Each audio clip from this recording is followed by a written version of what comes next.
Time now for yours truly, Johnny Dollar.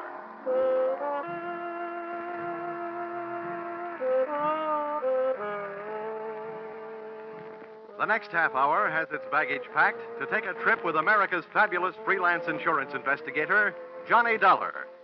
At insurance investigation, he's just an expert. At making out his expense account, he's an absolute genius.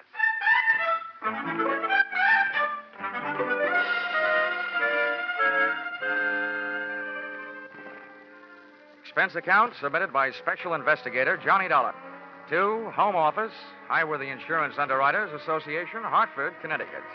Attention, General Manager Harvey Anthony. Dear Mr. Anthony, here is your problem. The following is an accounting of my expenditures in the case of the $100,000 legs, or who put your company out on the limbs. Expense account, item 1, $60. $20 across the board on a losing horse I was rushed into betting on when you had me paged on the public address system at the racetrack.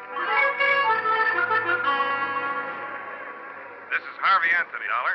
Thanks for calling back so soon. Now, when they paged me, they said it was an emergency. It better be. Why? What's the matter, Dollar? This is my day off. And if I know you, this call is going to make it an off day. If I know you, my friend, you won't mind this assignment. I want you to go out to Hollywood. Act as a bodyguard for a big movie star, Marilyn Major. Oh, not a bad body to guard. What's the deal? We've issued one of those publicity policies. Insured her legs for $100,000. Policy will only be in effect for 48 hours. We want you to stick with her. Just see that she doesn't get mixed up in any hockey games. I get it. She's been notified, so she expects you. Now, when do the 48 hours start? Tomorrow noon. Can you make it? Yeah, with the help of American Airlines. Got enough cash with you to buy your tickets? About that, I'll know right after the next race. I'll call you from Hollywood.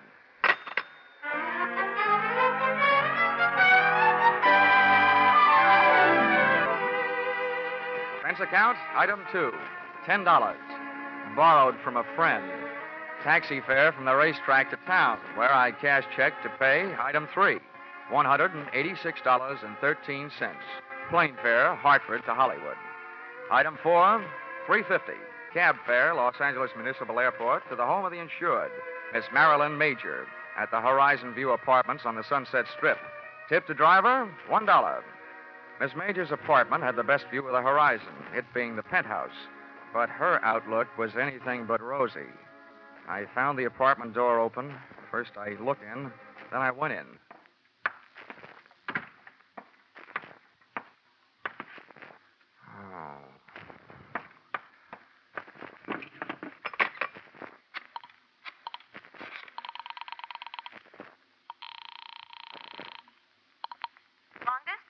I want to place a person-to-person call, please, to Mr. Harvey Anthony at Hartford, Connecticut. Volunteer 3-6000.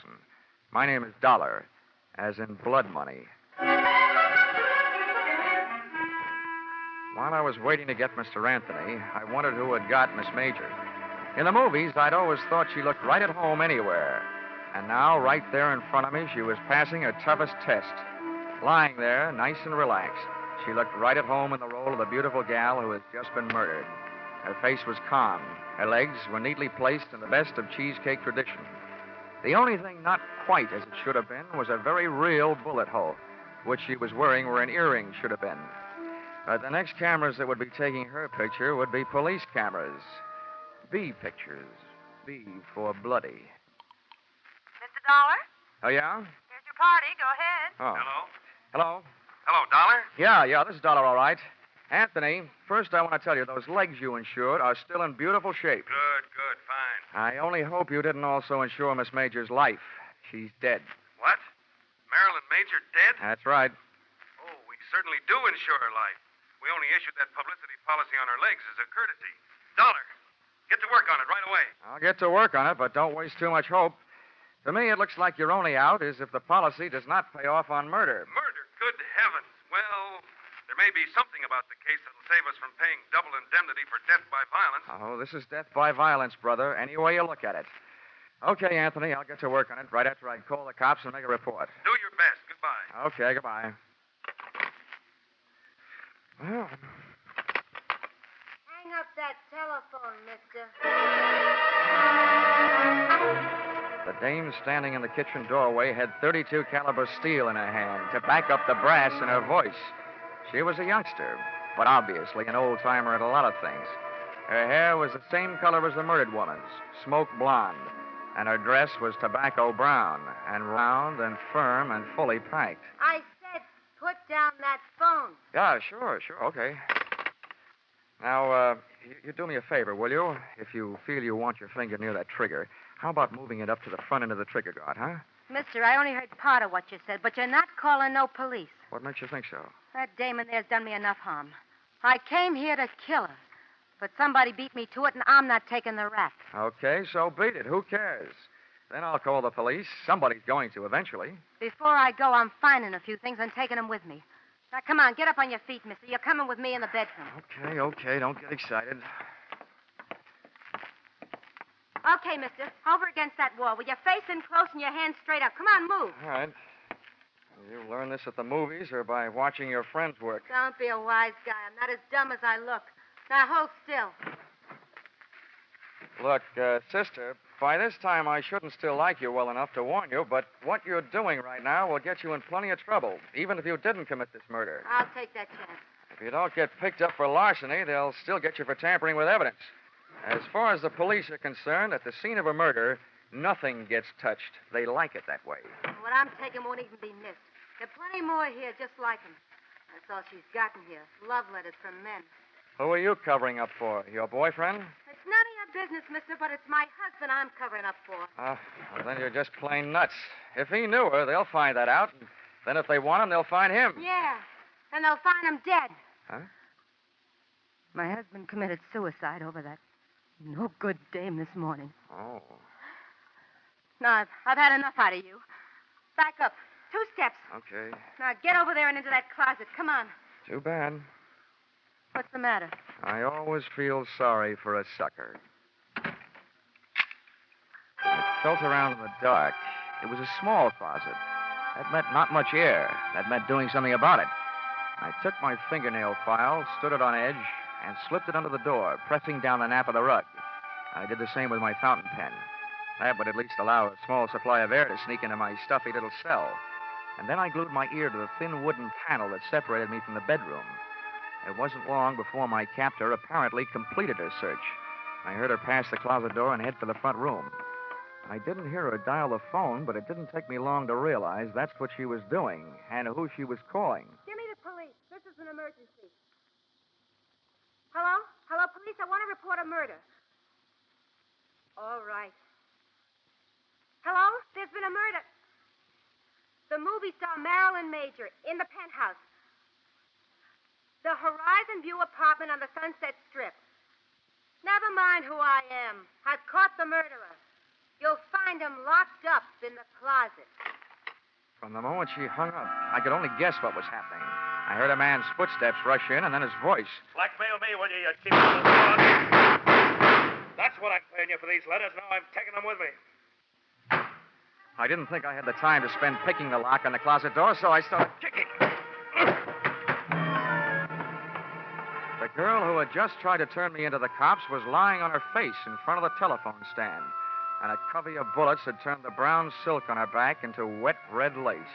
She'd been shot in the back, and if she'd succeeded in finding her letters, her killer had taken them with him. I made a quick search myself and took a look through the remaining sets of letters, one from a guy who signed himself Baron, and the other one from a guy whose autograph read, "With all my love, Lawrence." My instincts were trying to pull me out of that apartment, but one look down the street threw them into reverse. Black and white prowl cars were arriving, and it was less than another minute when their passengers started pouring out of the elevator and through the front door. All right, watch out. I'll take you. All right, come around. It's in the bedroom closet, boys. Make sure you don't stand in front of that door. Okay, Lieutenant. Never mind the closet, Lieutenant. It's empty. I kicked my way out. All right, let's see your hands. Get them up. I swear I'm going to buy some stock in a gun company. Everybody's got them. Miller, get around behind him. Check him for weapons. Yes, sir. He's clean, Lieutenant. Okay. Who are you? Johnny Dollar. And if you lend me back my right hand, I'll give you my ID. It's in my wallet. Keep him up. Miller, get his wallet. Yes, sir. Here it is. Insurance dick, huh? Please, I'm a freelance special insurance investigator. It sounds better. Keeps my price up. Hartford, huh? Well, what's your story? Well, first, I'd like to go on record as saying I didn't commit either one of the murders. Either one? What are you talking about? Well, this one here is the girl who phoned in the report that brought you here.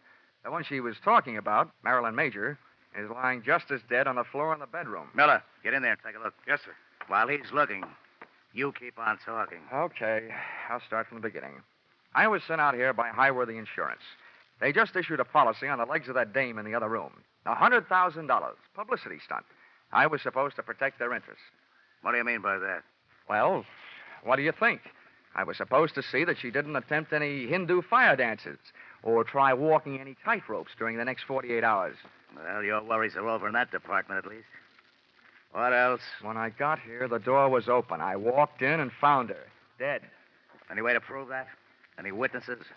Just one. She's lying there behind her. Uh-huh. Over the phone, she accused you of the murder. That's the wrong kind of a witness. No, Lieutenant. The wrong kind of dame. She knew I didn't do it. She was somewhere in this apartment when I arrived. Then why did you say it? I can hardly ask her. Listen, Lieutenant. She did tell me that she came here to get some letters. Her husband had written them to the major dame. She said she was trying to protect him. From what? Who knows? Maybe she just wanted him to rest in peace. The guy committed suicide this morning. We can't check your story with him, can we?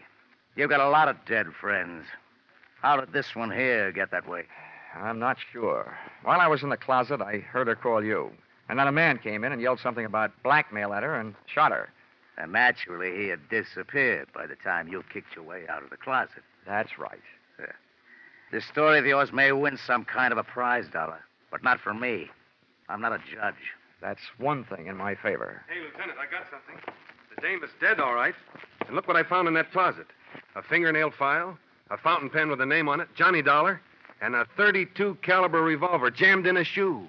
Well, Dollar, that combination puts you in a kind of jam, too. Look, Lieutenant, I think I can make you see things my way if you let me go through my story once more. I was sent out here by Highworthy Insurance underwriters.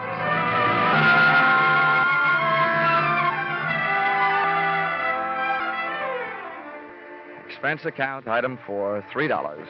Candy, gum, cigarettes, and magazines to make cell number 36, Los Angeles City Jail, less like a no place and more like a home.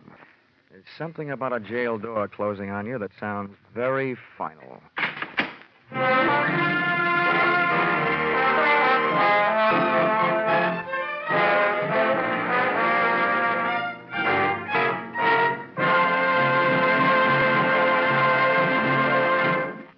In just a moment, we'll return to the second act of Yours Truly, Johnny Dollar.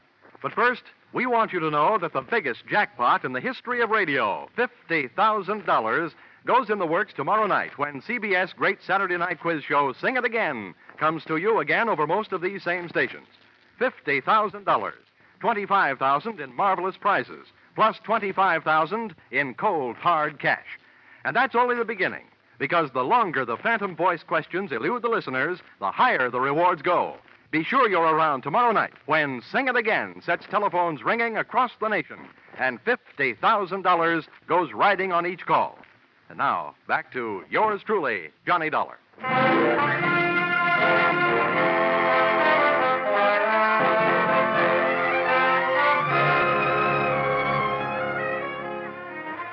When I accepted this Hollywood assignment, I visualized spending much of my time gazing upon bars, but not the kind offered by cell number 36.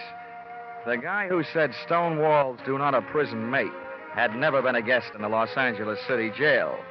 He had a better chance of getting out of Bartlett's quotations than I had of getting out of there. But, as we keep saying in the insurance racket, never say die.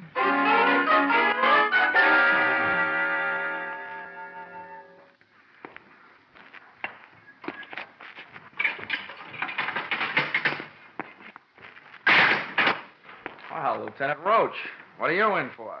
I've heard tell the boys around headquarters have a very funny joke about roaches in jails. But that's not why I'm here. Sit down. Make yourself uncomfortable. Thanks. I can't offer you a mint julep. Closest I can come is a spearmint lifesaver. Oh, thanks. This kind of zero is a pleasure after facing the kind we're up against. Huh? So for $1, all we've got to go on is you and a mess of evidence we haven't as yet been able to trace down to its rightful owners. Oh, incidentally, about that gun we thought might be yours. Oh, don't tell me you're going to give it to me as a birthday present. It was the weapon used to kill Marilyn Major, all right. The paraffin test we took on your hands let you out. You haven't been firing any guns lately. Does that mean you've come here to escort me to the front door? No, not so fast. We do want to know what your fingerprints were doing all over those 2 bundles of love letters we found. I'm going to have to learn to pick things up with my knuckles. Lieutenant, I just had a natural curiosity as to who killed the cat. The only difference between us, Roach, is that your curiosity is official. How far did you get? Not far enough. Didn't take much figuring to know that Miss Major has been playing a high-class badger game.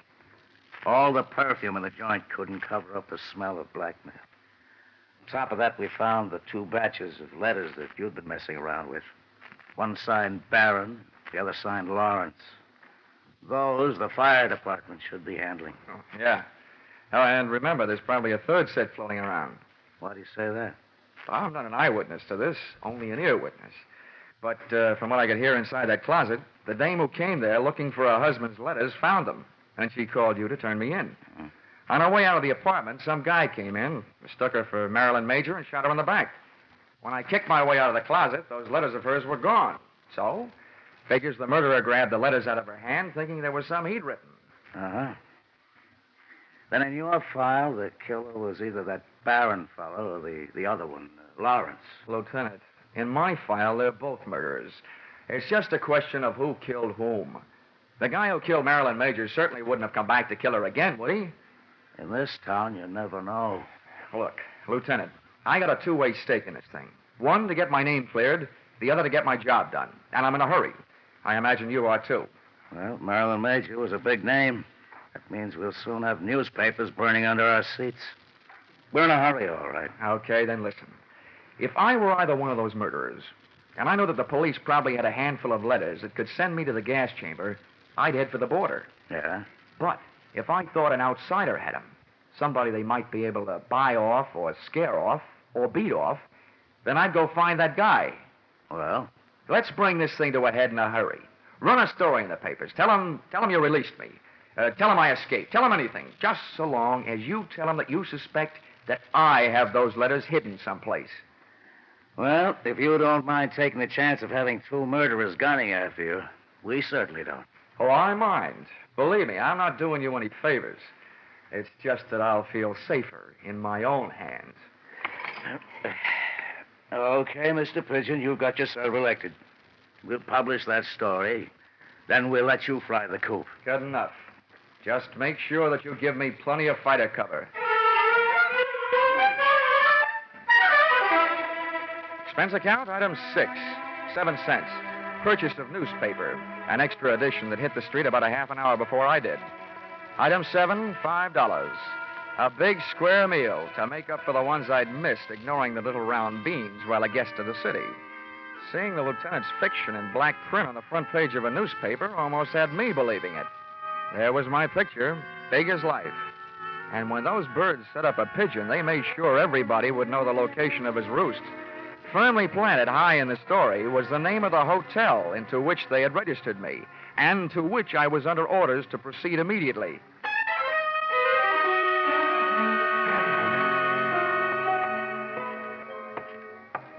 As I walked down the hotel corridor to my room, I felt an icy chill and a flight of goose flesh headed south down my spine. Come in, darling, and close that door. I expected company, but not your kind. At first, I thought I'd gotten into the wrong room. This kid looked right at home. And she used some of the clothes from a half-packed overnight bag to make her look it. So you're Johnny Dollar. Yeah, thanks for saving me a calling card. Who are you? Alice Hill, Oh, that doesn't mean anything. otherwise known as Mrs. Lawrence Hill. Oh, Lawrence. Oh, the last time I saw that name, it said with love, but not to you. That's why I'm here. I want those letters. Why aren't you carrying a gun? It'll be here if we need it. We? Yes. My husband's down in the lobby. Look, if you give me those letters he wrote, I'll pack up my little bag and leave, and everybody will be very happy. Yeah? I think I know the next line, but go ahead. I hope you keep on being that smart. My husband was watching for you when you came in, so he knows you're up here. Naturally, he knows I'm here, and he's on his way up. We want those letters. This isn't just a Badger game. This is the World Series. If I don't give you the letters, your husband busts in here, shoots me, and I get written off under the unwritten law. Neat, neat, neat. It's a handy law. You're right. It's covered a multitude of sins. Where are the letters? Where's your husband? What's the matter with you? What do those letters mean to you? Well, right now, they look like my only hold on the future, Mrs. Hill.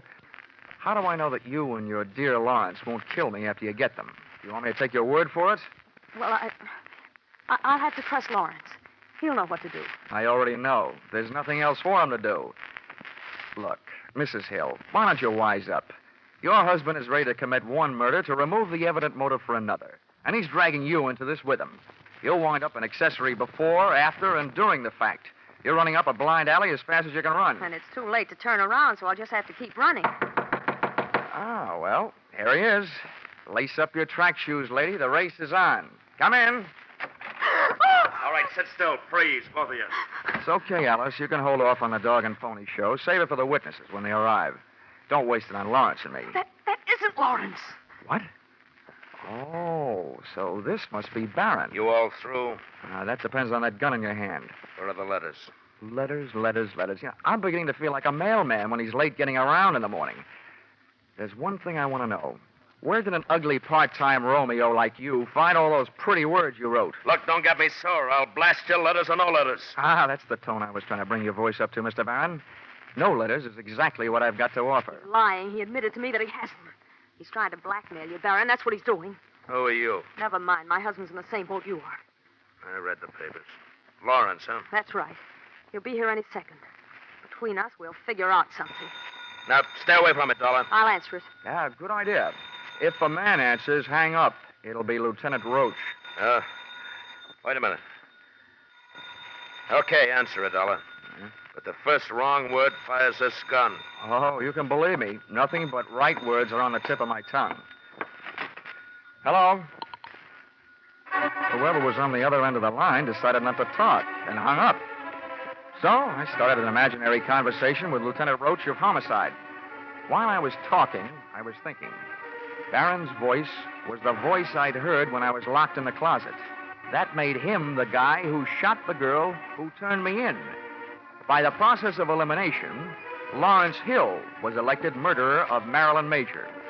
During my talk, which made no sense, and my thoughts, which made plenty of sense, I was checking the length of cord on the phone. I needed Barron a little closer, so I started tossing enough dangerous words into the mouthpiece to draw him closer, threatening me with his mutters, his looks, and his gun. He moved into range, and I moved into action. I heaved the base of the telephone straight into his face. I moved in with my knee right after it. I stumbled back, letting go of the gun, which I kicked under the bed. Then I made a break front out of the dresser next to the bed, using his head to break the front. The water from the cracked-up pitcher hit him in the face, but it didn't do him any good. Hey, get out from underneath there. Get away from that gun. Come on. Well, I got a hold of your ankles. I got a good mind to do this thing right and heave you out the window. Let go of me. Come on now, stand up. You. All right, how much do you want? We don't want any trouble. Just let me out of here. We'll pay you anything. My husband's an important man. So am I. I've had all the pushing around I'm going to take. From now on, I'm the dealer, and your hand is to shut up. All I want to do is get out of here. Oh, no, you don't. I baited you. You tried to bait me. Now we'll both sit here and bait your husband. It must have been him that called this room and hung up when he heard my voice. One thing I didn't bother to tell you. Your husband couldn't have known I was up here until then, because I came in the hotel the back way and came up here the back way. Elevator and all. What do you mean? You baited me? Why do you think the police put my name, my address, and my picture in the newspapers? To draw autograph owners? Oh. Oh, is right. Now get over there in the corner while I retrieve Mr. Barron's gun from under the bed before some mouse crawls out of the woodwork and tries taking a shot at me.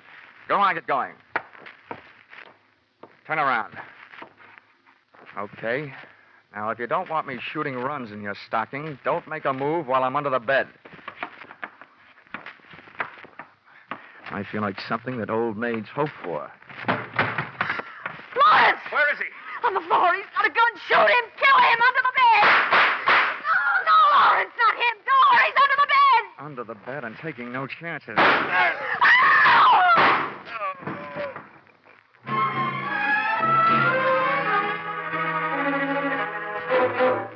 Listen, Roach, you may be a lieutenant to the police department, but to me, you're just a big, fat private. Now, calm down, Dollar. I don't mind setting myself up as a pigeon, but you promised me protection. Where was it? Temper. Now, who's who here? Let's get these stiffs sorted out, then we can talk. There's only one stiff. The other one, the one near the door, is Lawrence. He's only wounded. I had to shoot his pins out from under him. He came crashing in and killed Barron by mistake. That's Barron over there by the bed. Ah, another case of mistaken identity? How did he miss you? I happened to be under the bed at the time. Oh. And I wasn't hiding. No? I was looking for a gun, and I found it, and I used it. And if I had one right now, I'm not so sure I wouldn't use it on you. You still haven't told me why you left me here alone, holding the sack all this time. I'll tell you why. And I guess it was our fault. The men I had posted in the lobby didn't see you come into the hotel. Well, how do you like that? Johnny Dollar. Wise guy. Huh? Lieutenant, I got some news for you. Just to make sure I was taking no chances, I came in the back way.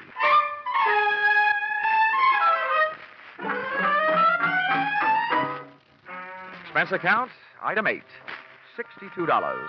Hollywood Entertainment. Seeing what there is to see at Ciro's. Item 9, $105. Seeing to it that one of the things I saw at Ciro's had a good time with me at the Mocambo. Item 10, $186.13. Plane fare, Hollywood back to Hartford. Item 11, $1. Ticket to the movies, back in Hartford, to study the last motion picture of Marilyn Major, so that in the future I'd be sure to steer clear of her kind of a woman, who is too much of a jinx for my kind of man. Expense account total, $948.76. Signed, yours, truly, Johnny Dollar.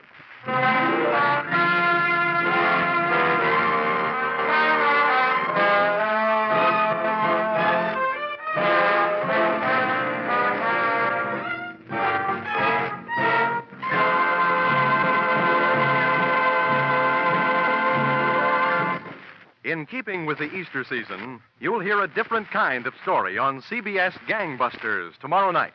The authentic story of a former gangster's fight to go straight, broadcast in cooperation with outstanding parole authorities. You'll find this Easter Eve Gangbusters drama as gripping as any program CBS has ever brought to you. Tomorrow night, you'll also find a mid-April adventure with the intriguing title, The Heat Wave, on CBS Philip Marlowe program. Gangbusters and The Adventures of Philip Marlowe are regular Saturday night features on most of these same CBS stations.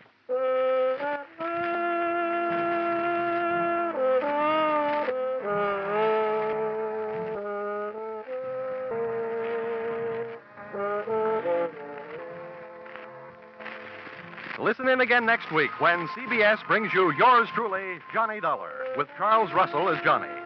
Written by Paul Dudley and Gil Dowd with music by Mark Warno, yours truly, Johnny Dollar, is produced and directed by Richard Sandville for CBS, the Columbia Broadcasting System.